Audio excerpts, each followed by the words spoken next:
What's up, Facebook and YouTube? Peace, love, and hotep to you all. Before getting into this lecture today, I want you to understand that this knowledge at this time is very important because this is the knowledge that has been hidden from humanity for centuries, and this knowledge is under attack at this time by the elites and people in power. Now, why is this stuff so important? Because this knowledge gives humanity back its true cosmology, which will place humanity back in its proper position in the cosmos. We have to understand that this information is very important at this time because the truth is the only thing that can set us free. And at the end of the day, if we're not free, it can be said that we don't have the truth that will free us. So since we're not free, in my opinion, the past few years, humanity have been more and more divided and separated than we've ever been. I believe that this knowledge and this truth is the answer that is needed upon this planet at this time. You see, our perception of our reality has a lot to do with the way we go about our reality and the way we operate in it. Our view that we have been given of our cosmos would determine how we treat our reality. And as you can see today, we don't treat it too well. And it can also be said that the Most High isn't pleased with humanity. Well, a lot of people have their theories on humanity's de-evolution, for lack of better words. But one thing that I believe is that if we had the truth, if we had the proper knowledge that would give us power, because knowledge is power and the truth will set you free, I believe that the world will be a better place. I believe that the answers we've been seeking, we haven't been given for centuries. And I believe those answers are upon us at this time. But in order for us to receive those answers, we have to take a brave step. We have to be willing to do research, and we have to be willing to hear both sides of the story. And we have to become our own investigators, our own scientists, people. So with that being said, it's some things that we need to consider because all of this information is important. This is knowledge that the ancients left us and that they put their whole lives, generations, into collecting and preserving this knowledge. And I think it'll be very beneficial to humanity to understand. But there's a lot of concerns concerning the flat earth cosmology. So let's deal with some things we've been told about Earth's curvature and Earth being a globe. And let's deal with some facts that is kind of hard to digest. When you consider these facts I'm about to present, you will understand why many, like myself, have abandoned the globe model. These facts are the truth that will set us free if we're willing to push aside our ego and accept that truth. So let's talk about curvature for a minute, because obviously it's quite important regarding relevance to a bald earth. So the bald earth is said by all to have a circumference of 40,075 kilometers and a radius of 6,371 kilometers. So then, from any one point on the bald earth to the opposite point, let's say England to Australia, one would follow a constant arc for 20,037 kilometers that climb 3,185 kilometers up to its crest and then down 3,184 kilometers to the destination. That's pretty simple stuff. It's saying if the earth is a globe, then then we should be able to recognize that it's a globe based on this math, okay? What it's saying here is that we should be able to detect a constant arc for over 20,000 kilometers. Okay, and this arc should climb up over 3,000 kilometers at its crest and then down over 3,000 kilometers. So that's pretty simple stuff, okay, dealing with a spherical globe. Now, before I move on into more facts about this curvature that just boggles me and made me abandon the globe model, I want to note also that some people say that from a high enough view that curvature can be seen and that the earth is 2 times bigger than what NASA is telling us. But what they forget is that if the earth was 2 times its size like they claim, then my weight would have to double for that to be true.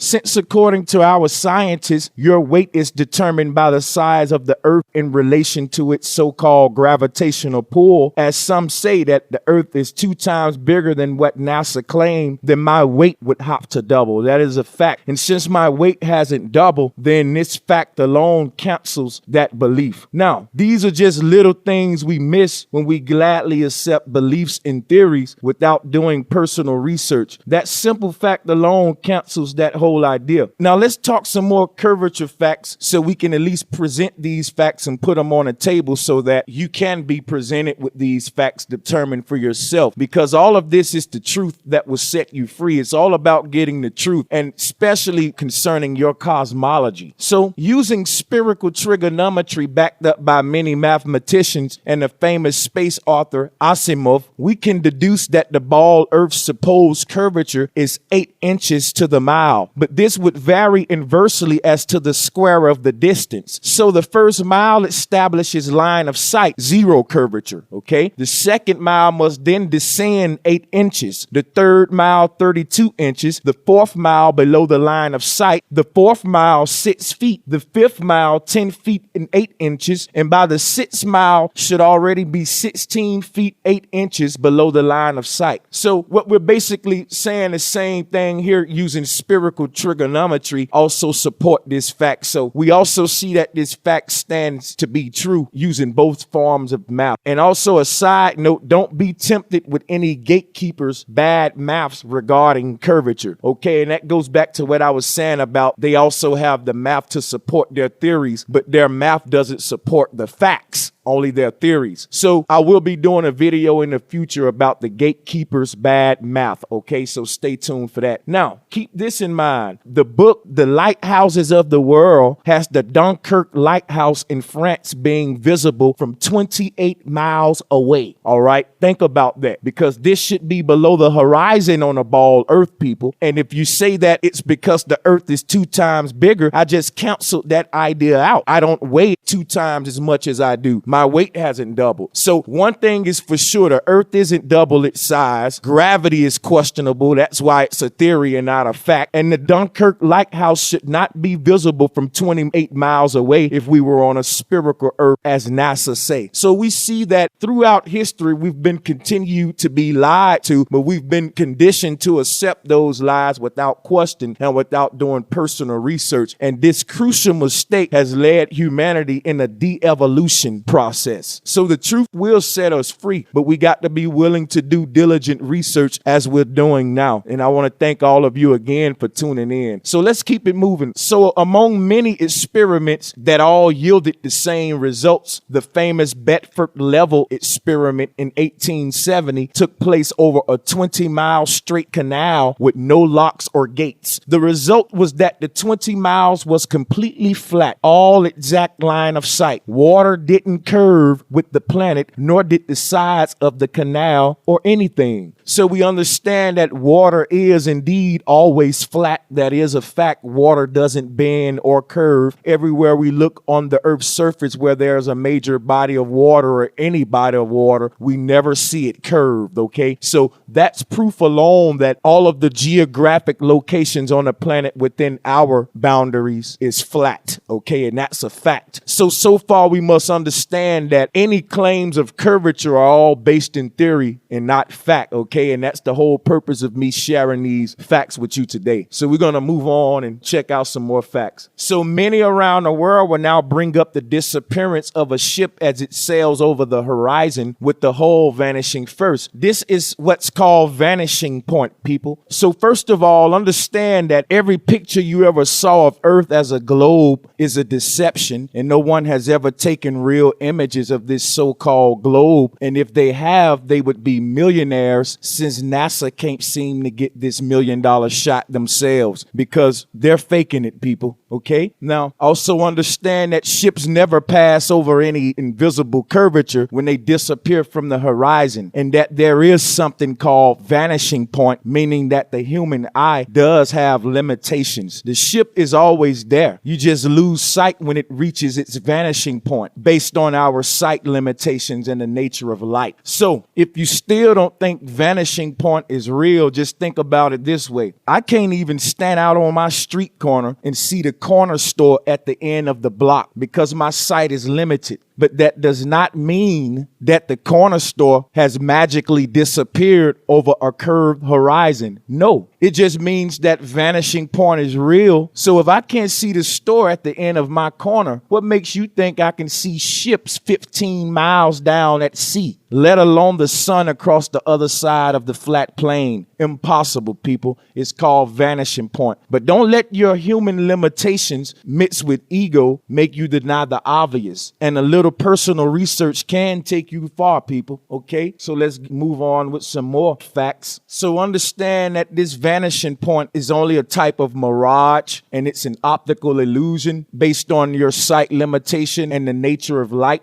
And it also has something to do with water also, like the mirages we see from heat on the road. It looks like water, but we know that that's just the heat waves and the behavior of light mixed with our limited perception and sight. So this can all be summed up in 2 words, vanishing point. Okay, and you guys should really research that, and a lot of your questions will be answered. All right, so if the ship hull really was disappearing over the curvature of the earth, then when a hot air balloon is going away from oneself, one would surely start to see the bottom of it as it is slanted away, slowly starting to go over the curvature, if you guys can picture this in your mind. Meaning if I was standing outside at the park and we saw a hot air balloon take off into the horizon, then we should start seeing the bottom of the hot air balloon as it curves over the earth's curvature, if you can picture this in your head. Okay, so we don't see that, all right? In fact, the way we see hot air balloons vanish on the horizon proves that we are on an infinite plane. And we're going to get into some more facts now to show you just what I mean. So we have never saw the bottom of a hot air balloon as it's vanishing in the horizon, and we never will. We never will see real images of Earth with curvature. So out of the 500,000 images of balloons online, show me one hot air balloon slanting away from oneself in the distance. So if we did live on a giant ball, as our government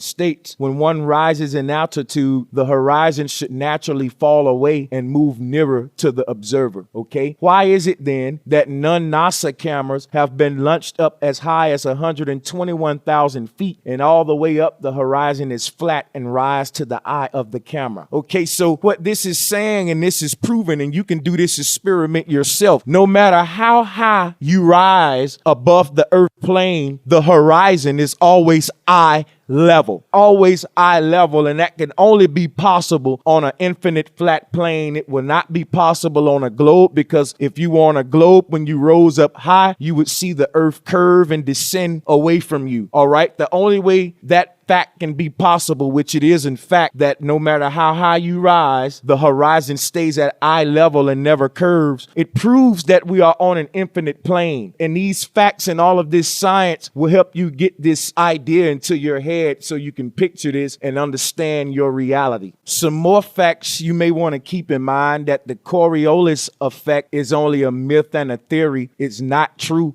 and it holds no weight at all. And you must also understand that Albert Einstein was a liar, and most of his theories were created just to silence the flat earth facts that we are receiving at this time. Now, I do have future videos coming about Albert Einstein, Neil deGrasse Tyson, Antarctica. Stay tuned for all of these videos, because the truth will set us free. Now, before we move on any further, I want to say something off the subject real quick. I've been in good spirits the past couple days, despite all of the drama that's going on in the world when we turn on the news today. But I also want to let you guys know that part of you having that experience is just plugging yourself into knowledge and into the truth at this time, because there's a lot of things out there that will feed off of your energy. So I'm saying that with love, people, and we're going to move on here with some more facts so that we can get a better understanding of our reality. Okay, now let's solve this mystery. Why is the sky blue? Does the sky being blue disproves the fact that we are enclosed in a solid firmament as spoken of by the ancients? No, it doesn't disprove that fact at all. Now, I'm going to tell you why the sky is blue so that you can have the facts as opposed to the theories and the beliefs. Understand that a clear, cloudless daytime sky is blue because molecules in the air scatter blue light from the sun more than they scatter red light. When we look towards the sun at sunset, we see red and orange colors because the blue light has been scattered out and away from the line of sight. So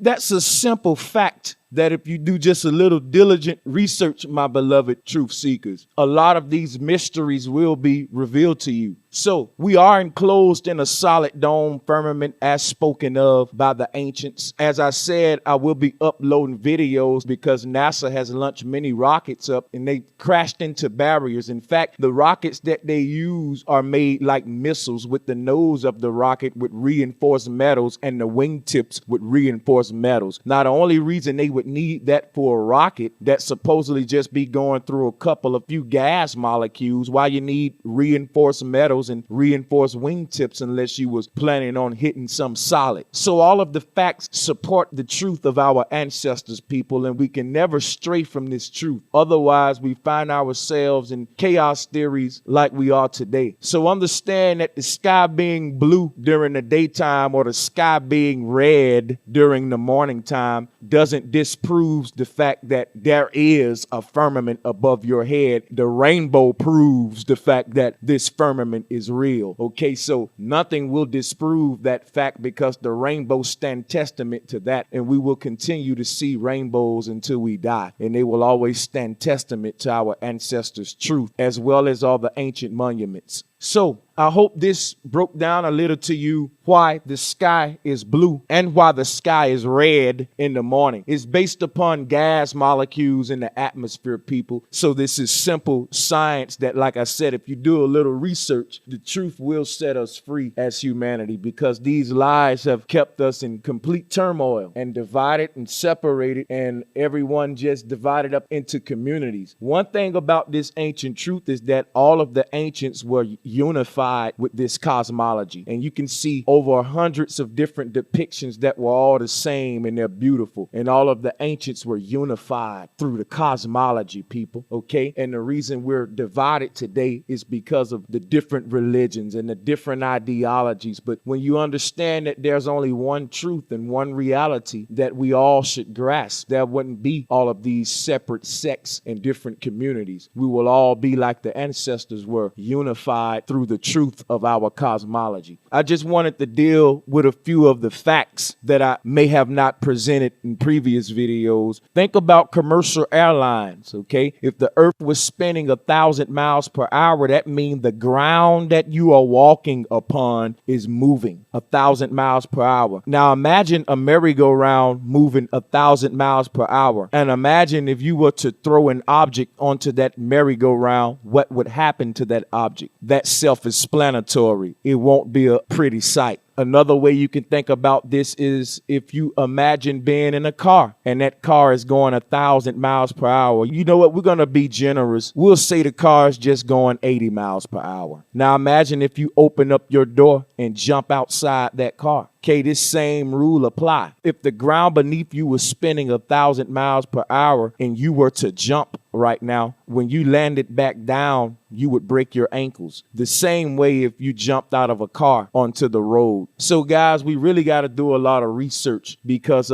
with all of these facts I just presented in this video, one thing I will say that I'm not trying to convince anyone of anything. The most that I do hope to accomplish is to get you to do your own research and to just not believe or accept any theories or beliefs, because your mind is precious. It's a terrible thing to waste. And if you just question everything around you and do a little diligent research, you can really be set free with the truth, and you won't have to entertain any of the lies. And I just want to say peace and much love to everyone under the sound of my voice. Peace and much love to all globe earthers, all different religions, everyone and their ideologies. All I want to do is present fact and truth And I don't wish to be divided among the people with any of this fact and truth, but I do understand that the truth will set us free today and that we have to deal with the truth. We can't run from the truth. So on your journey to the truth, you must understand that you have to deal with the facts that's been presented before you by not only myself, many other scientists and just regular YouTubers who've beginning to open their eyes. And always remember that the truth will be under constant attack. And one thing that is used to attack the truth and discredit the truth is misinformation and fear. So like I said, this wasn't supposed to be a long video. I will be doing more, putting more facts out there and answering more questions from you guys. If you have any questions, please leave them in the comment box. And please be respectful, guys. I got much love for all of you guys, okay? And none of us are perfect, but we all want to do the right thing. Otherwise, you would be on a channel that's talking about, something else. But you're here, and I really appreciate you guys for tuning in. Another thing I want to say before I get out of here is if you guys would like live streaming, if you want me to start live streaming and opening up telephone lines and having guys call in with questions and opening up the live stream, let me know, and that's something I will try to make available. And any questions you have concerning anything, let me know. I can maybe do a video on it. So let me know if you guys would like to do the live streaming, and if so, then we can make that happen. So please like, share, subscribe. Thanks again for tuning in. Peace, much love, and hotep to all of you guys.